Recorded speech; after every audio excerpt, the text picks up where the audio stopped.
Baie welkom vanoggend. Ek weet nie van julle nie, maar daar's geen manier wat ek sonder die Here wil wees nie. Daar's so baie dinge wat aangaan vandag en is so moeilik om op 'n plek te kom waar jy jouself net kan oorgee. Ek weet nie, sukkel julle ook baie keer waar jy net jy weet dat jy weet jy moet net oorgee aan die Here, maar dan sukkel ons om albei uit te kom. En ek gaan vandag bietjie met jou gesels op staan dan op. Toe die Here vir my oor hierdie topik met my deel, toe dink ek, "Joe, Here, staan dan op. Wat beteken staan dan op?" En ek ervaar net so in my gees. Jy weet, ons kom so baie kere op 'n plek van jy's net moedeloos. Jy's moedeloos. Jy wonder wat gaan aan. Jy wonder, hoor die Here nog jou nog? Jy kom op 'n plek van ek verstaan nie. Jy probeer verduidelik, maar hoekom is ek waar ek is? Hoekom voel ek so leeg en so alleen? En jy het hierdie klomp vrae vir die Here. En jy kry nie antwoorde nie. En jy sê, Here, maar U ken my. Here, ek bid. Ek bid in die oggende, ek bid in die aande. Here, ek lees my Bybel. Here, ek is tog goed vir ander mense. Hoe kan ek so leeg voel? Hoe kan ek so alleen voel? Hoe kan ek deur al hierdie goed gaan, Here? Here, ek gee my beste. Ek gee my beste vir my gesin. Maar jy voel alwaarvoor jy werk is om skuld te betaal. Voel jy baie keer so? Ek voel ek werk net om skuld te betaal. Ek probeer goed wees vir ander mense. Ek kry 'n klap in die gesig. Dan begin jy twyfel in jou geloof. Jy begin twyfel as jy nog op die regte pad. Want dinge gaan dan nie goed nie. Straf die Here my dan? Hoekom is my besigheid wat ek in soveel effort insit te gemors? Hoekom kom ek by die werk nie oor die weg met mense nie? Hoekom voel ek vir my, dit wat ek insit, kry ek nie regverdig voor betaling nie? Jy kom op 'n plek van soveel twyfel, dat jy vir jouself vra, is al hierdie goed die moeite werd om so effort in te sit? Dan vra jy vir jouself, kan ek werklik glo, ag, alles sal oukei wees? Weet jy wat, dinge sal weer goed gaan. Hoe glo ek dit, Here, as dit gaan soos wat dit gaan? En die ergste van alles is, daar's mense wat weet waardeur jy gaan. Daar's mense, daar's familie wat weet, ek kan nie meer nie. As mense wat saam met jou bid, maar bid hulle regtig? Jy vra die vraag, as hulle dan saam met my bid, hoekom gaan dit soos dit gaan? Of is die handjies net daar, want daar's 'n groepie, en hulle sis hulle gewete, want hulle sit ook handjies by. Here, bid hulle regtig vir my? Is jy dalk die een wat die handjies by sit, en nou sê jy, okay, want ek het die bidhandjies bygesit? Of bid jy werklik vir daai versoek op die groep? Dan kan ek vanoggend vir jou sê, as jy voel soos wat ek nou vir jou verduidelik het, is jy presies waar die duiwel jou wil hê. Jy's op die perfekte plek waar die duiwel jou wil hê, want hy wil jou hê op 'n plek van opgee. Hy wil hê, jy moet op 'n plek kom waar jy surrender aan die wêreldse druk, in die wêreldse gemors en die wêreldse vrese. Hy het jou op die regte plek as jy vanoggend voel dat niks meer sal uitwerk nie. Hy het jou op 'n plek waar bekommernisse jou in 'n tronk van alleenheid sit. Hy het jou presies op daai plek. Hy het jou op 'n plek waar ander mense nie meer saak maak nie en jy wil onttrek, want wat gaan hulle in elk geval vir jou doen? So weet jy wat, mense moet my net uitlos. Weet jy wat, ek wil nie eers meer kerk toe gaan nie, want ek het nie tyd vir die klomp skynheiliges wat in die kerk sit nie. Hy het jou presies waar hy jou wil hê. Jy's op 'n plek waar jy net alleen wil wees, waar jy sê, los my net uit. Is daar mense vanoggend wat kan sê, jy voel soms so? Ek het al so gevoel. Los my net uit. Ek sal myself uitsorteer. Ek sal hierdie goed uitsorteer. En wat jy dan doen, is jy sit hierdie vrome gesiggetjie op, van alles is oukei. Niemand kan my judge nie, want weet jy wat, ek gee nog steeds my 10de, ek gee my offerande, maar los my uit, kerk los my uit, mense hou op om te hoor waar is ek, moenie vra hoekom is ek nie by die kerk nie, hoekom is ek nie by die diens nie, ek doen mos my deel. Die vyand het jou presies waar hy jou wil hê. Jy's 'n plek waar jy dink, alleen gaan jy dit uitsorteer. Jy's op 'n plek waar jy die oukei is oukei met my.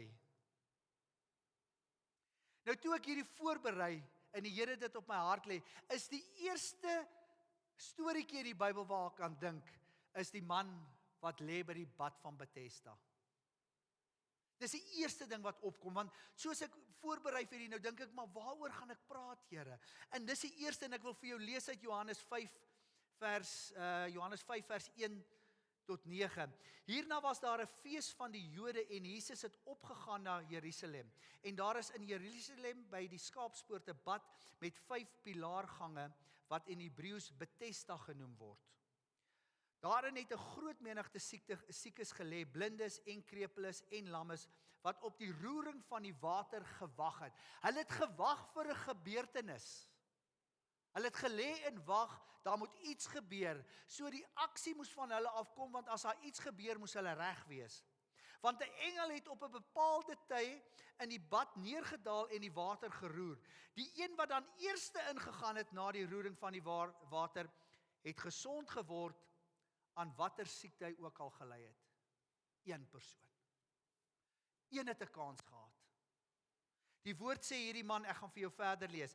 En 'n sekere man was daar wat 38 jaar lank siek gelei het. 38 jaar. Nou, by aanname sal mens dink vir 38 jaar het hy daar gelê en probeer. Ons weet nie. Het hy een keer 'n jaar gegaan, een keer 'n week gegaan, ons weet nie. Toe Jesus hom sien, terwyl hy geweet het, dat hy al 'n lang tyd siek was, sê vir hom, wil jy gesond word? Luister nou hierna. Die sieke antwoord hom, Here, ek het niemand om my in die bad te sit, as die water geroer word nie. En onderwyl ek kom, gaan 'n ander een voor my in. En dadelik en Jesus sê vir hom, staan op, neem jou bed en loop. En dadelik het die man gesond geword en sy bed opgeneem en geloop. En daardie dag was dit Sabbat. Nou, toe ek hierdie storie net weer lees, nou dink ek, so wat was hierdie ou se issue? Wat was hierdie man se issue? Hoekom kon hy nie by die bad uitkom nie? Ja, hy was siek, hy was verlam. Maar nou vra ek vir myself, het hy mense gevra? Het hy iemand gevra, hoorie, kan jy my nie net bad toe vat nie? Het mense hom net pleinweg geïgnoreer, en as hulle het, hoekom? Hoekom wou mense hom nie help nie? Wat was die rede dat niemand hom wou help nie? Het hy dalk 'n attitude gehad? Maar daar moes fout gewees het. Nou ek en jy kom soveel keer op 'n plek, dat ons wil wag vir hierdie groot roering van die water, voor ons 'n stap neem. Dit moet hierdie verskriklike happening wees, voor ons 'n stap neem. Ons glo nie meer in die klein goedjies, wat God kom aanraak in ons lewe nie. As dit nie groot en amazing is, laat almal dit kan sien nie, dan sit ons en wag. Jesus vra vir hom, wil jy gesond wees? En hoor wat doen hierdie man? Hy antwoord met 'n verskoning. Ja, maar, hy sê nie, o seun van God, ja, ek wil gesond wees nie. Hy sê die Jesus, ja, ek wil gesond wees nie. Wat doen hy? Hy kom met 'n verskoning. Nee, maar niemand wil my help nie. Arme ek sit hierso. Ek is al 38 jaar siek. Ek kan nie. Niemand wil my help nie. Ek weet nie hoe nie. Ek weet nie wat om te doen nie. Hou op met ons verskonings. As God ons roep, is die antwoord net ja. Staan op. Maar ons wil wag vir die roering van water. Jesus vra vir hom, wil jy gesond wees? Hy sê nie dadelik ja nie, hy antwoord met 'n verskoning. Hoeveel keer kom God vir jou met 'n deurbraak, en al wat jy moet sê is, ja, dankie Here. Hoeveel keer roep God jou tot aksie, of tot 'n iets wat jy moet doen, al wat jy moet sê, ja Here, hier is ek. Jy kom met 'n verskoning. As Jesus hom gelos het by sy verskoning, sou hy vandag nog, nee, hy sal nie vandag nog daar gesit het nie. Hy sou nog langer daar gesit het. Maar Jesus aanvaar nie die verskoning nie. Jesus sê, staan op. Ek wil vir jou vanoggend sê, Jesus steek sy hand uit na jou toe. Staan op. Hy gaan nie sy hand wegvat nie. Hy gaan sy hand uitgestrek hou na jou, tot jy opstaan. Maar jy moet jou hand uitsteek. Van die plek waar jy sit. In daai situasie waar jy is vandag. Die uitdaging wat jy het. Jy kan nie sit en net wag vir 'n groot roering nie. Steek jou hand uit. Jesus steek sy hand uit vir jou vanoggend. 'n Ander een wat ek wil oor praat, is oor hierdie klomp vriende wat hulle vriend deur 'n dak gaan sak. Nou ek kan vir jou sê, as iemand my dak kom oopbreek, om iemand deur my dak te sak, gaan hulle dan vir my kry. Ek lees vir jou Markus 2 vers 1 tot 12. En na 'n paar dae het hy weer in Kapernaum gekom en die mense het gehoor dat hy in die huis was. En dadelik het baie saamgekom sodat daar selfs by die deur nie meer plek was nie.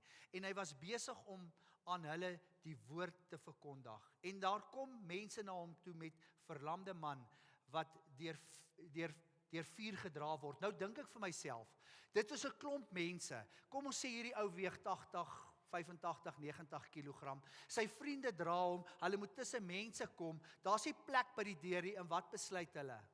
Die dak. Nou ek weet nie of julle al ooit tekeninge gesien het nie. Daai trappies wat opgegaan het na daai Joodse huisies was sulke maartrappietjies. Dit was klein trappietjies geweest. Dit is hierdie 5 meter trappe. Dit was klein trappies geweest. En hulle gaan toe vanweë die skare nie naby hom kon kom nie, maak hulle die dak oop waar hy was, en nadat hulle dit oopgebreek het, het hulle die beddeur waar die verlamde op lê laat sak. En toe Jesus hulle geloof sien, sê hy vir die verlamde, seun, jou sonde is jou vergewe. En sommige van die skrifgeleerders het daarna gesit en in hulle harte geredeneer. En hulle sê, maar hoekom praat hierdie man so godslasterlik? En Jesus het geweet wat aangaan, maar die storie gaan oor hierdie man. Hy moes geglo het Jesus gaan hom aanraak. Hy moes geglo het, hy moes geloof gehad het. Nou vra ek vir myself, het hy nou vir sy vriende gesê, hoor hierso, ek weet daar gaan 'n klomp mense wees. Ek glo Jesus gaan my kan aanraak. Maar hier's die ding vir my. Hulle moes ook glo. Sy vriende moes glo, hulle gaan nie hulle tyd mors om hierdie man na Jesus toe te vat nie. Hulle moes glo dat as ons vriend vat en ons gaan na Jesus toe, gaan hy genees word. Nou hierdie man was baie bevoorreg geweest. Hy het vriende gehad, hy was geseënd geweest. Hy het vriende gehad wat moeite gedoen het om te gee, om tussen al hierdie mense deur te gaan. En hulle breek iemand anders se dak vir hom. Hulle breek iemand anders se dak vir hom om deur te sak. Nou my vraag vanoggend is, het jy vriende wat jy kan vra, help my, sak my deur die dak? Is daar iemand in Christus wat jy vertrou om jou deur 'n dak te sak? En hier is die volgende vraag. Is jy iemand se vriend wat gaan help dra om jou deur die dak, wie jy gaan help om deur die dak te sak? Is daar iemand wat jou gaan bel en sê, weet jy wat, ek het 'n probleem, ek het 'n uitdaging. Is jy bereid om op te staan wanneer 'n vriend sê, ek het jou nou nodig? As jy is, staan dan op. Staan dan op en sê, hier's ek, wat het jy nodig? Die ander een gaan oor Lazarus, en ek weet nie van julle nie, as ek die storie gaan luister oor hoe Maria en Martha opgetree het. Onthou nou Maria en Martha laat weet vir Jesus, sê, Lazarus is baie siek, hy moet dadelik kom. Nou Jesus het 'n baie goeie verhouding met hierdie familie gehad, omdat hy by hulle gesit en Maria het haar hare en olie gebruik om Jesus se voete te was. So daar moes iets baie spesiaal gewees het. En hulle laat weet Jesus, hy moet kom. Maar hier's nou die snaakse ding. Baie mense nou sê, maar wat was Jesus se storie? Hy bly 2 dae langer waar hy is. Hy gaan nie dadelik nie. Nou teen die tyd wat hy aankom by Lazarus, is Lazarus al 4 dae dood. So ons weet nie in watter tyd het hy in die eerste of die tweede dag is hy oorlede of wat ook al nie. Maar toe Jesus daar aankom, toe is hy al 4 dae dood. So hoe lank Jesus, hy 2 dae gebly, hoe lank hy gestap het, die Bybel is nie baie spesifiek daaroor nie. En hy gaan toe nou na Lazarus toe, en net Martha ontmoet hom. Ek weet nie, Maria het haarself dalk 'n bietjie gewip. Sy gaan nie om Jesus te ontmoet nie. Want hulle broer is nou dood. Hulle broer is dood, Lazarus is dood, en toe hy Martha ontmoet, toe sê sy vir hom, maar as u gekom het op tyd, sou my broer nie dood gewees het nie. Maria kom later aan, sy sê dieselfde, maar as u op tyd gekom het, sou hy nie dood gewees het nie. Nou hoeveel keer dink ek en jy, hierdie is 'n dooie saak, Here, u is alweer te laat. Hierdie gaan nie vir my uitwerk nie. Die woord sê Jesus het hartseer geraak. Hy het bewoog geraak, want hy was lief vir Lazarus. En in die woord, die amazing deel is, hy staan daar en hy kyk net op. En hy dank sy Vader.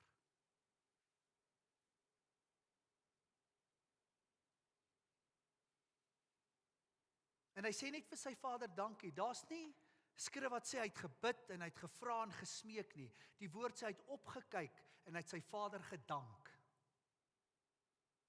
Geloof dan is 'n vaste vertroue van dit wat ons hoop en 'n bewys van dit wat ons nie sien nie. Hy het klaar dankie gesê. En die woord sê hy sê vir hy nie baie sag nie, hy skree, Lazarus, kom uit!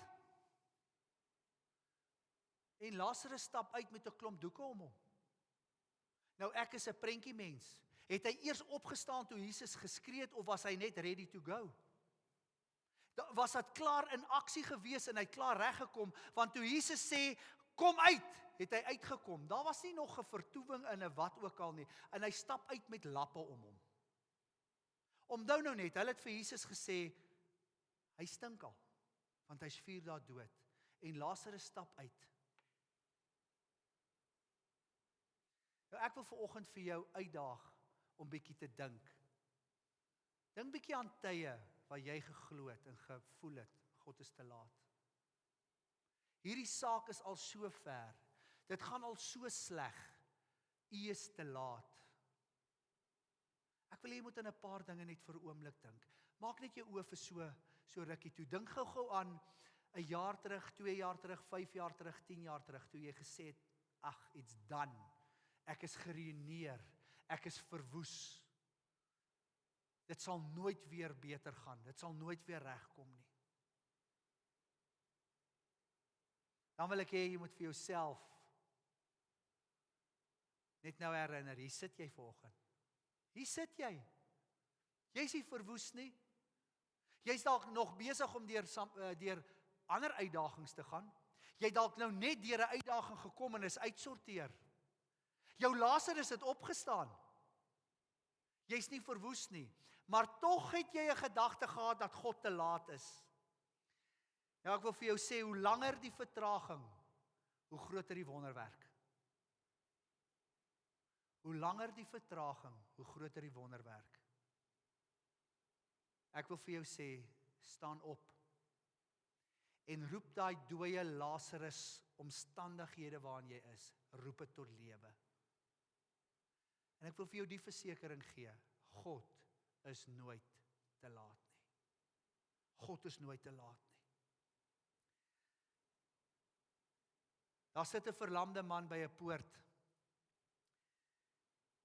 Petrus en Johannes stap verby, Handelinge 3 vers 1 tot 10. En hulle stap saam na die tempel toe en daar is 'n sekere man aangedra wat van sy geboorte af krepeel was. Hulle volg my.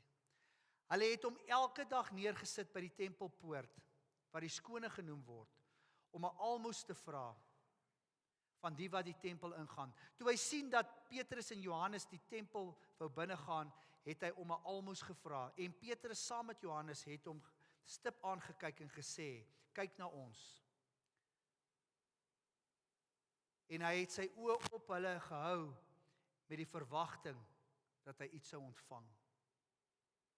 Maar Petrus sê vir hom, silwer en goud het ek nie, maar wat ek het, dit gee ek vir jou. In die naam van Jesus Christus, die Nasareëner, staan op en loop. En ons weet, die man het opgestaan, hy's in die tempel in en hy het gaan getuig. Nou kyk nou net hoe werk God. Hierdie man sit in bedel. Hy sit en vra vir geld. Nou hier's my vraag, so ek probeer altyd die ander deel ook verstaan. As hy geweet het, dat Petrus en Johannes disippels van Jesus was, en die krag van Jesus gehad het, sou hy nog steeds gevra het vir geld, of sou hy gevra het, genees my dat ek kan opstaan? Partykeer, ons weet wie is ons Jesus, maar ons vra nie vir hom wat hy kan doen nie. Ons vra vir hom wat ons dink ons nodig het. Weet jy wie is jou Jesus? Jou Jesus wil jou nie almoes gee nie, hy wil jou laat opstaan sodat jy kan perfek wees. Kyk nou hoe werk God. Hierdie ou vra vir geld, hy kry bene. Hy wil 'n paar sente hê om iets te koop om te eet. God gee vir hom bene. Want hy het gedink die beste om te vra vir die dag is geld vir kos vir die aand. Nou ek en jy is so in 'n plek waar ons so smeek. Here, ek het hierdie nodig. Here, ek soek hierdie. Here, help my met hierdie. Here, kan hierdie tog net so afloop. Want dis wat ons vlees wil hê. Ons het 3 stemme. Ons het ons eie vleeslike stem. Ons het die stem van die vyand en ons het die stem van God. Watter een praat die hardste in jou lewe? Want ons vlees is baie selfsugtig. Ons vlees gaan dit net oor genot en gemak. Dis alwaaroor dit gaan in ons vlees. Nou ek wil vanoggend vir jou sê, as jy moes alles kry wat jy voorvra, kan ek vir jou vandag die versekering gee, jy gaan buite die wil van God sit. Jy gaan hê wat jy dink jy moet hê, nie wat God weet jy moet hê nie. Dan 'n ander een is in Lukas 13 vers 10, dit gaan oor 'n krepeel vrou, en hierdie is vir my 'n amazing deel. Lukas 13 vers 10 tot 17. En hy was besig om op die Sabbat in een van die sinagoges te leer, en daar was 'n vrou wat 'n gees van krankheid 18 jaar lank gehad het. En sy was in mekaar getrek en glad nie in staat om regop te kom nie. Die vyand het haar vasgehou. Die vyand het haar so laat loop. Sy het so gestaan. Voel jy nie partykeer dit wat jou uitdaging is, laat jou so staan? Jy kan nie regop staan nie. Die seer, die pyn, dit hou jou gebuig. En Jesus het haar gesien. Hy roep haar en sê, vrou, jy is van jou krankheid verlos. En hy het haar die hande opgelê en onmiddellik het sy regop gestaan en God verheerlik. En weer eens het die klomp in die sinagoga stories gehad. Nou wat is vir my so amazing van hierdie storie? Het hierdie vrou na Jesus toe gehardloop en gevra, genees my? Nee. Het sy vriende gevra, hoorie, help my net tot by Jesus? Het sy? Nee. Jesus het haar eerste raak gesien. Jesus het haar genader. Weet jy hoeveel keer nader Jesus ons? En ons sien net nie. Ons hoor net nie. Ons is so besig met ons eie dinge. En na die tyd, dan wil ons sê, maar waar is hy? Kyk hierdie gemors wat in my lewe is. Waar is U? Hy het jou genader, maar jy het dalk jou rug op hom gedraai, want jy was besig met ander dinge. Jou deurbraak kan kom wanneer jy dit die minste verwag. Jou deurbraak kan kom sonder dat jy dit gevra het. God is besig om te werk aan jou deurbraak en jy's nie eers bewus nie.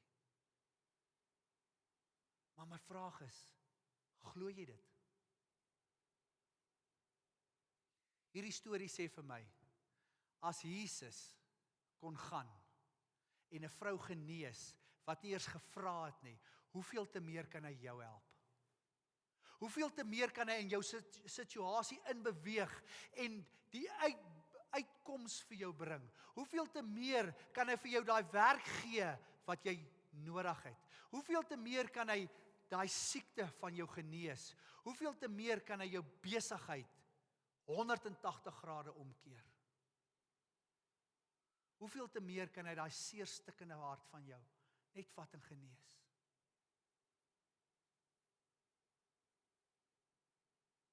Maar is jy op 'n plek waar jy hom hoor? Hoor jy vir Jesus?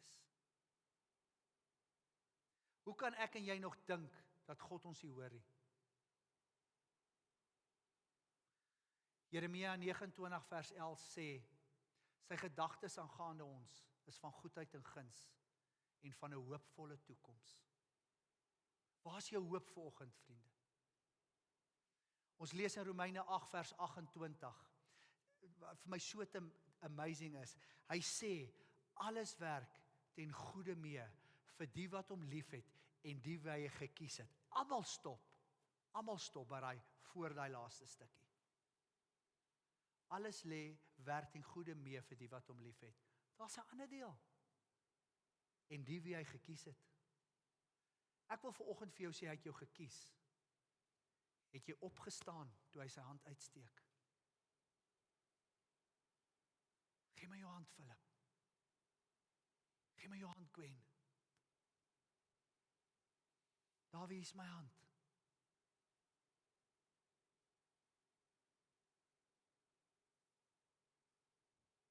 Sy hand uitsteek. Staan dan op. Staan dan op. Moenie sit en wag vir die roering van die water nie.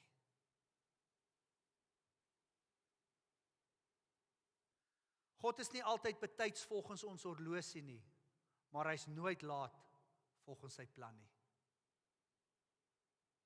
Kan jy vanoggend bely, Here, ek wil net in die plan wees. Ek wil net in die plan wees. Kan julle vir my so lank net saggies musiek aan sit? Nou baie van ons se finale gevoel is 'n gevoel van opgee. Ek gee nou op. Ek kan nie meer nie. Ek het nie meer krag vir hierdie nie. Ek het nie meer krag om te worry oor waar gaan die geld vandaan kom vir die rekeninge nie. Ek het nie meer krag om te worry, gaan ek genees word nie. Ek het nie meer krag om oor hierdie goed te worry nie. Daai prentjie in die agtergrond, jy voel jy verdrink. Dit voel of iemand lood aan jou voete gesit het. Jy kan nie meer water trap nie. Jy's moeg. Jy wil net let go. Laat ek nou maar verdrink en klaar kry. Jesus roep Petrus uit die skei uit op die water en Petrus stap. Want hy het geloof in daardie oomblik. Want Jesus het hom geroep. Jy's dalk die Here iets op jou hart gelê, jy moet 'n besigheid begin of van werk verander of iets nuuts begin. En in geloof gaan jy en dit gaan lekker en alles is reg. En ewe skielik is dit 'n gemors. Petrus sy oë van Jesus afval, toe sink hy. Ons is baie geneig van 'n goed begin goed gaan om op te hou dankie sê. Op te hou aan God die eer te gee, op te hou te sê, Here, dankie dat U vir my gesterf het. Ons haal ons oë af, dan sink ons. En wie gee ons skuld? Here, U het my die verkeerde woord gegee. U laat ek hierdie besigheid begin, of hierdie verander, of dit glo. U het my mense laat vertel, en kyk nou wat gaan aan. Want Ons het ons oë van Jesus afgehaal. Jy staan dalk voor hierdie storm en alles woed rondom jou. Familie, waar is jou geloof? Wat is jou aksie?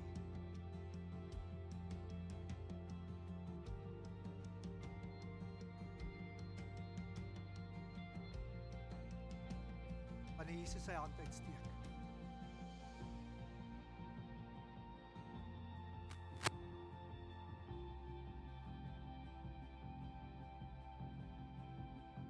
Hoe gereeld sien jy 'n uitgestrekte hand en jy wag vir roering van water? Jy wag vir die verskriklike iets wat moet gebeur. En Jesus steek net sy hand uit. Hy wil net hê jy moet glo. Jy moet vir 'n oomblik opstaan. Nie daar waar jy staan op en ek wil hê jy moet jou oë toemaak en ek wil hê jy moet voor jou sien hierdie rooi see en jy moet aan die ander kant uitkom. Sien net in jou geestesoog hierdie rooi see. En ek wil hê jy moet in jou hart net die volgende ervaar. God sê vir jou vanoggend, daai water wat jy sien, daai golwe wat jy sien, hy's magtiger as daai water. Hy's magtiger as daai storm. Hy wil net vanoggend vir jou sê, hê die geloof. Hê die geloof dat ek het jou. I've got you. Ek steek my hand uit. En wat beteken hierdie geloof vanoggend? Hierdie geloof beteken nie jy moet probeer verstaan en sien hierdie pad wat oopgaan in hierdie see nie. Dis nie die geloof nie. Die geloof is dat jy moet glo en vertrou dat hy die pad sal maak. En hy die pad ken. As jy vanoggend hier staan en jy sê, Here, ek staan voor hierdie rooi see. Here, ek weet nie hoe lyk die pad nie. Ek weet nie hoe lyk my pad vorentoe nie. Ek weet nie wat gaan ek doen in my huwelik nie. Ek weet nie wat gaan ek doen met my finansies nie. Ek weet nie wat gaan ek doen in my besigheid nie. Here, maar ek kyk vanoggend op na u hand wat uitgesteek is. Ek staan op. Ek staan op vanoggend en ek vat u hand. Ek wil net hê daar waar jy is. As jy glo dat God sy hand uitsteek, Jesus se hand uit is, doen net 'n profetiese aksie en steek jou hand uit. En vat sy hand in hierdie oggend. Vat net sy hand en sê, Here, ek vat u hand. En staan dan op. En staan dan op.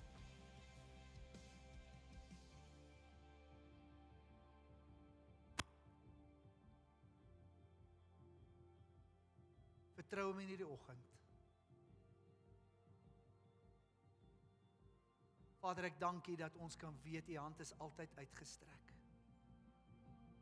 Ons kom vanoggend en ons steek ons hand uit en ons vat U hand en ons staan op, Here.